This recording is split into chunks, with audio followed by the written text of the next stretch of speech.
buyer's remorse on Trump in the Rust Belt spells huge flop for Republicans embracing the president. It's been nearly 2 years since the Midwest and Rust Belt voted in President Donald Trump by just a few thousand key votes in states that scored him an electoral college win.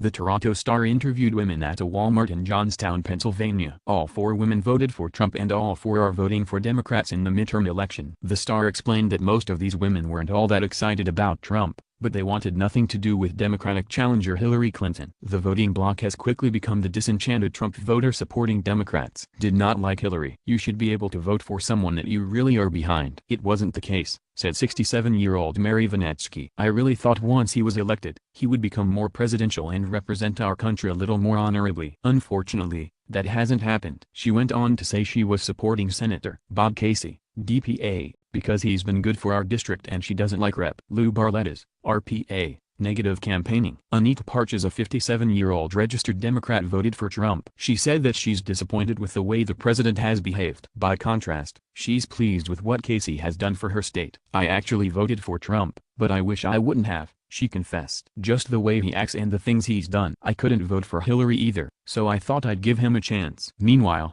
54-year-old Patty Daniels was rushing into Walmart for her shift. She too was a defected Trump voter who admitted she wishes she didn't vote for him. But when it came to Casey, she was grateful for his leadership. He's been doing everything for us, she said. Michigan GOP pollster Steve Mitchell said that these Trump voters turning to Democrats are hardly indicative of a blue wave that will turn against Trump in the 2020 election. He compared it to President Barack Obama's election in 2012 after the 2010 Tea Party wave threw Democrats out of the House and Senate after the Affordable Care Act was passed. People are trying to read too much into this election, Mitchell said. What happens in 2018 is not going to be a precursor to 2020 any more than 2010 was to 2012. But if these Trump voters pivoted away from the president when they weren't all that excited about him to begin with, it's probably not hard to predict how they'll vote in 2020.